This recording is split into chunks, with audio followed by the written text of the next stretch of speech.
A man by the name of Notch had an idea. A cave game, a sandbox seemingly endless, an adventure that had everyone saying, just one more block. This man, that game, those blocks have brought all of you here to celebrate what has become Minecraft. It began as a simple idea. Sorry, but you should use the old logo because it's a bit more evolvey, I guess. Right, fine. The game had a randomly generated world filled with grass, dirt, and an awful lot of stone. You could destroy blocks and place blocks. The spark was there, but it needed more. Yeah, like squids. Stop it. Shortly after, more things appeared like trees, water, clouds. Lava. Yes, lava. The world looked a little more natural. This was the creative mode in single player, but something was missing. TNT. No other people. Tests began with a multiplayer version. People could now play together. New items and blocks were also added. The game was beginning to take shape. Wow, really skimming over the details there. Do you want me to go over all the patch notes? No. The wiki page won't load anyway. Moving on, the game now had multiplayer and creative single player. But there was another element that Notch wanted: survival. Work began on making the game more challenging. Zombies and skeletons were put in, but they could not attack. Sheep and pigs were added too. Whoa. Notch also fluffed the coding of the pig and it turned into a creeper. At this stage, this version of the game was labeled Classic.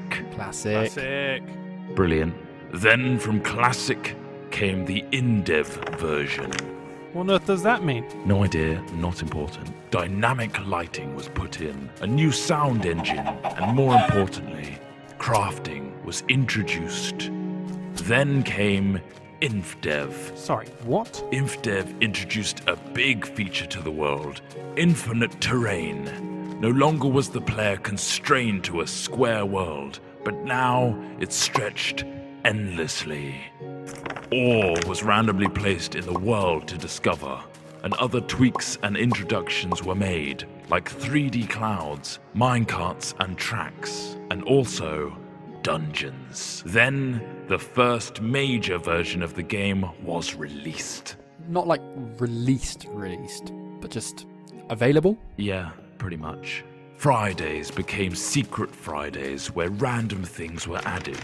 The first being redstone, which allowed complex circuitry to be created. What, like that thing? No, that's ridiculous. Snow worlds were added, so were boats and cows, along with a whole host of new items. Oh, and slimes. Those bloody hopping things. Then, in Alpha, the survival mode was brought to multiplayer for the first time. This allowed for players to battle monsters and survive the night together. Or just go around gathering creepers and then have them explode on your mate's house?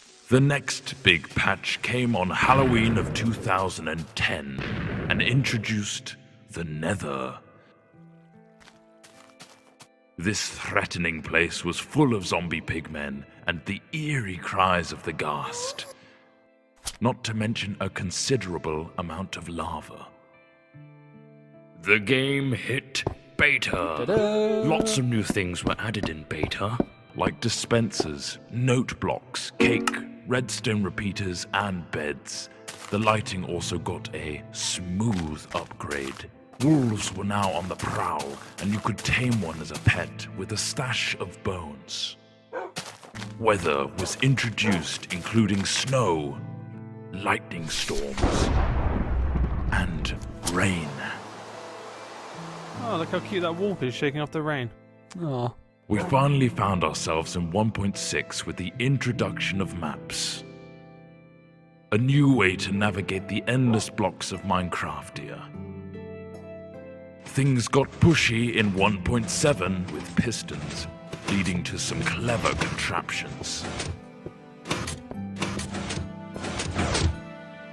1.8 gave vastly improved combat mechanics, allowing the player to sprint, draw back their bow, and land critical hits on their enemies. A new terrain generator was added, along with quirky NPC villages and mighty strongholds. And now comes the end. A true challenge awaits you in this unforgiving realm. But that is something you'll have to discover for yourself. The next page is yours.